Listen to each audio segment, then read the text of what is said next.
Movie के start में हमें एक जादुई जगह दिखाई जाती है जहाँ पर हम एक जंगल में एक आदमी को भागते हुए देखते हैं। इस आदमी का नाम एलियोशा था।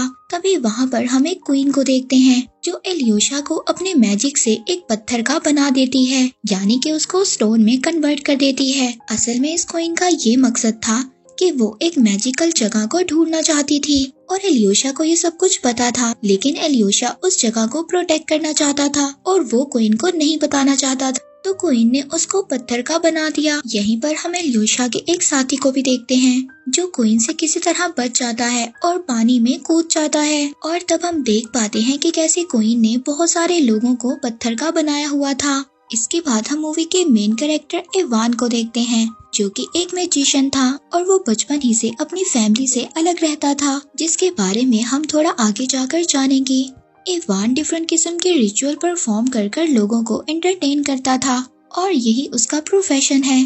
जब इवान अपना शो खत्म कर घर जा रहा था, तभी रास्ते में उसको एक बूढ़ी लेडी मिलती है जो कि उसको बताती है कि वो जल्द ही दूसरी दुनिया में जाने वाला है, मगर इवान उस बूढ़ी लेडी की बातों को इग्नोर कर देता है और घर आ जाता है। हम देखते हैं कि इवान अपने घर पर अकेला ही रहता था, सिर्फ एक मेड थी जो उसके घर का ख्याल रखा करती थी। अगले दिन इवान की एक लेडी के साथ मीटिंग थी। इवान उस लेडी को बताता है कि उसके घर पर कोई ब्लैक एनर्जी है और उस एनर्जी की वजह से ही उसके हस्बैंड उसको चीट कर रहे हैं। अब इवान उस ब्लैक एनर्जी को हटाने के लिए उस लेडी के घर पर एक रिचुअल परफॉर्म करता है और उसके बदले में वो लेडी इवान को बहुत ज्यादा पैसे देती है। अब इवान के मैजिक्स के बारे में सुनकर एक दिन एक लेडी डॉक्टर उससे कांटेक्ट करती है और बताती है कि उनका पेशेंट एक छोटा बच्चा है जो कि बहुत टाइम से कोमा में है और सभी डॉक्टर्स ने बहुत ज्यादा कोशिश की है उसको होश में लाने की, लेकिन कोई मेडिसिन भी उस बच्चे पर असर नहीं कर रही। वो लेडी डॉक्टर इवान से कहती है कि वो कोई रिचुअल परफॉर्म करे जिसकी वजह से वो बच्चा होश में आ जाए।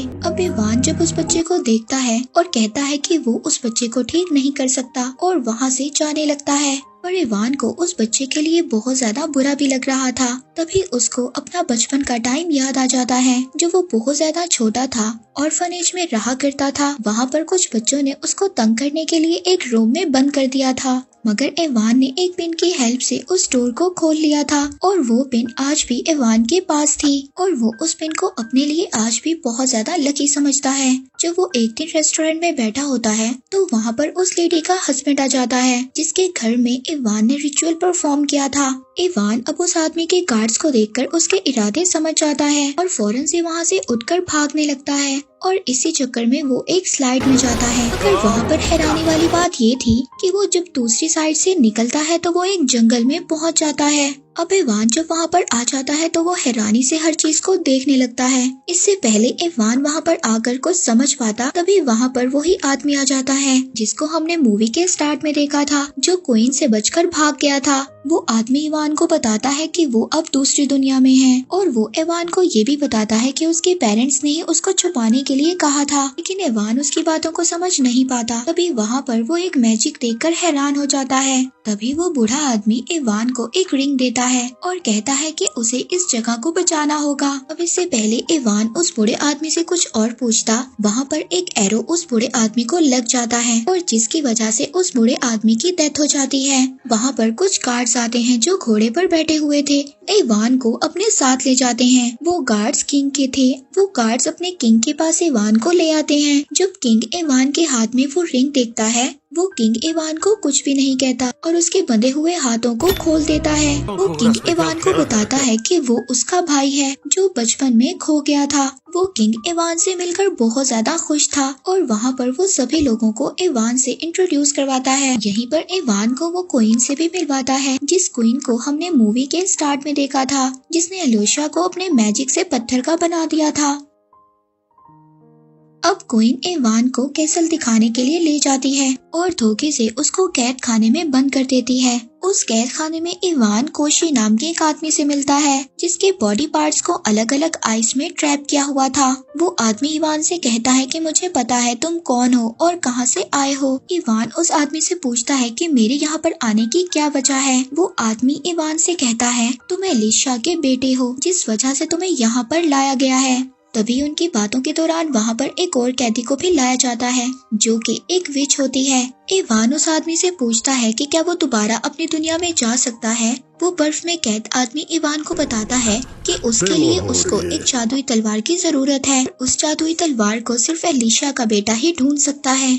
वो बताता है कि मैंने भी एक बार उस तलवार को उठाया था जिसकी वजह से मैं अमर हो गया, पर नाइट्स ने हम पर अटैक कर हमें कैदी बना लिया। पर तभी हम देखते हैं जब रात को सभी लोग सो रहे थे तो कैद खाने में एक लड़की आती है। उस लड़की का नाम नेल्सी था। उस कैद खाने में विच अपने मैजिक से सभी गार्ड्स को बेहोश कर देती है और नेल्सी उस बर्फ में फंसे हुए आदमी को आजाद करने लगती है और उसके सभी बॉडी पार्ट्स को जोड़ देती है। अब वो आदमी फ्री होने के बाद इवान को भी अपने साथ चलने का कहता है क्योंकि उन लोगों का ये ख्याल था कि इवान उनके काम आएगा। अब जब इवान अपना सब सामान उठा ही रहा होता है तभी वो गलती से एक घंटी बजा देता है। उस घंटी के बजते ही बाकी गार्ड्स वहाँ पर आ जाते हैं, मगर नेल्सी सभी गार्ड से फाइट करती है और वो लोग उन गार्ड्स को डिस्ट्रैक्ट कर वहाँ से भाग जाते हैं। और जब क्वीन को ये बात पता चलती है कि कैद खाने में से सभी कैदी आजाद हो गए हैं तो वो उनको पकड़ने के लिए जाती है, मगर वो लोग बहुत दूर निकल गए थे। अगले दिन क्वीन ये सब कुछ किंग को बता देती है, मगर किंग को ये बात नहीं पता थी कि उसके भाई को क्वीन ने ही कैद किया हुआ है और इसीलिए अब किंग को ये लगता था कि उसके भाई ने उसके खिलाफ जाकर उस आदमी की हेल्प की है जिसको इन लोगों ने बर्फ में कैद किया हुआ था। दूसरी तरफ हम इवान, नेल्सी और कोशी को देखते हैं जो अब तीनों विच के घर पर आ गए थे, लेकिन यहाँ पर आकर भी इवान इनकी मुसीबतों को बढ़ा देता है और उस विच के घर को गलती से आग लगा देता है। विच इस पर बहुत ज्यादा गुस्सा करती है, मगर कोशी उनसे कहता है कि तलवार ढूंढने के लिए उन लोगों को इवान की जरूरत पड़ेगी। इसके बाद वो लोग आगे बढ़ने लगते हैं और इवान अपने सफर को बहुत ज्यादा एंजॉय कर रहा था। इसके बाद वो लोग एक लेक पर पहुंचते हैं जहां पर एक प्रोटेक्टर से उनको कुछ इन्फॉर्मेशन मिलती है। अब नेल्सी वहां पर पहले उसको अपने लुक से इम्प्रेस करने की कोशिश करती है, मगर जब नेल्सी को ये बात पता चलती है कि वो फ्रॉग की तरह दिखने वाला एक क्रिएचर है तो वो पीछे हट जाती है। अब विच अपने आप को एक बहुत ही खूबसूरत लेडी में कन्वर्ट कर देती है। इससे प्रोटेक्टर काफी ज्यादा इम्प्रेस होता है और उन लोगों की हेल्प करने के लिए मान जाता है। पर तभी वहाँ पर क्वीन भी पहुँच जाती है और उसको ये बात पता चल जाती है कि वो फ्रॉग की तरह दिखने वाला क्रिएचर यानी कि वो प्रोटेक्टर उनकी हेल्प कर रहा है। क्वीन वो मैसेज अपने किंग को भेज देती है। दूसरी तरफ वो लोग एक गुफा में पहुँच जाते हैं जहाँ पर एक जॉइंट क्रिएचर सोया हुआ था। वो लोग उसको बगैर डिस्टर्ब किए आगे जाने लगते हैं, पर तभी वहाँ पर इवान का फोन रिंग करने लगता है और वो जॉइंट जाग जाता है और वो बहुत ही बड़ा दिखने वाला जॉइंट क्रिएचर इवान पर अटैक कर देता है। फिर नेल्सी उस फ्रॉग क्रिएचर को हेल्प करने के लिए कहती है। दरअसल वो एक नाइट है। जब इवान को ये बात पता चलती है कि जॉइंट एक लेडी है तो वो उसको अपने सॉन्ग से इम्प्रेस करने लगता है, जिससे कि वहाँ से सभी लोगों को निकलने का टाइम मिल जाता है। फिर जब वो लोग आगे जाते हैं तो वो एक लेक पर पहुँचते हैं। वहाँ पर जाकर कोशी उस फ्रॉग क्रिएचर को कहता है कि वो मछलियों को कंट्रोल करे ताकि वो आसानी से लेक को पार कर सके, मगर वो वहाँ की मछलियों से डरकर भाग जाता है। और इसी बीच कोशी और नेल्सी की भी फाइट होने लगती है, मगर नेल्सी वहाँ से चली जाती है। अब तभी नेल्सी के जाने के बाद कोशी इवान को उसकी स्टोरी सुनाता है। वो बताता है कि नेल्सी किंग को बहुत ज्यादा पसंद आ गई थी, जिसकी वजह से क्वीन नेल्सी से जेलस होती थी। क्वीन ने नेल्सी से बदला लेने के लिए उसके सभी फैमिली मेंबर्स को फ्रॉग बना दिया, मगर विच ने फिर उसकी हेल्प की और क्वीन के मैजिक को रिवर्स कर दोबारा से उन लोगों को इंसान बना दिया। इवान जब नेल्सी की सारी स्टोरी सुनता है तो उसको बहुत ज्यादा दुख होता है। इसके बाद वो नेल्सी को मनाने के लिए एक रैबिट को उसके पास लेकर जाता है, मगर नेल्सी उस रैबिट से डर जाती है। तभी वो रैबिट क्वीन में चेंज हो जाता है और साथ ही वहाँ पर क्वीन के गार्ड्स भी उनको घेर लेते हैं। गार्ड से बचने के लिए वो सभी लोग एक कुएं में कूद जाते हैं और उस एरिया को ब्लॉक भी कर देते हैं। और थोड़ी ही देर में वहाँ पर फ्रॉग क्रिएचर भी आ जाता है। वो विच को देखकर बहुत ज्यादा गुस्सा करता है क्योंकि विच ने उनको धोखा दिया था, मगर फिर वो क्रिएचर उन सबकी हेल्प करता है और क्वीन का सामना करने के लिए खुद अकेला वहीं पर रुक जाता है और क्वीन उस फ्रॉग क्रिएचर को मार देती है। दूसरी तरफ वो लोग बिल्कुल सही दूसरे रास्ते पर चल पड़ते हैं। इवान अपनी दुनिया में दोबारा जाना चाहता था, मगर नेल्सी इस बात से बिल्कुल भी खुश नहीं थी क्योंकि वो इवान को पसंद करने लगी थी। फिर जब वो अगले दिन सोकर उठते हैं तो क्वीन अपने गार्ड के साथ वहाँ पर मौजूद थी, मगर वहाँ पर भी नेल्सी क्वीन के गार्ड से मुकाबला करती है, मगर नेल्सी फाइट के दौरान ऊंचाई पर से नीचे गिर जाती है, मगर खुद को वो फ्रॉग में कन्वर्ट कर बच जाती है। अब क्वीन वहाँ से इवान को ले जाती है, मगर रास्ते में इवान क्वीन को डिस्ट्रैक्ट कर वहाँ से भाग जाता है और भागते हुए वो उस रास्ते पर पहुँच जाता है जहाँ पर बहुत ज्यादा तलवारें होती हैं। अब वहाँ पर क्वीन भी आ जाती है। वो अपने मैजिक से इवान पर अटैक करने लगती है, मगर इसी दौरान इवान के हाथ में असली तलवार आ जाती है। वो उस तलवार की वजह से क्वीन को आसानी से हरा देता है। इसके बाद वो तलवार वो कोशी को दे देता है, मगर कोशी यहाँ पर उससे एक धोखा करता है। वो इस तलवार को किंग से चेंज करना चाहता था, वो भी एक स्टोन के लिए। अब यहाँ पर हमें एक बात पता चलती है कि इस मास्टरमाइंड प्लान के पीछे कोई और नहीं बल्कि किंग था। वो इस तलवार और स्टोन से अपने आप को अमर करना चाहता था, मगर वो किंग कोशी को धोखा देता है। जैसे ही वो किंग तलवार से कोशी पर अटैक करने लगता है, तभी नेलिसी वहाँ पर आ जाती है। नेलिसी उस पर अटैक करती है और तलवार को दूर फेंक देती है। अब इवान उस तलवार को उठाता है और साथ ही अपनी असली दुनिया में आ जाता है। पर यहाँ पर इवान अपनी असली दुनिया में आकर बिल्कुल भी खुश नहीं था। वो सोचता है कि उसको नेलिसी को ऐसे नहीं छोड़ना चाहिए था, इसीलिए अब वो दोबारा उसी स्लाइड वाले रास्ते से चला जाता है।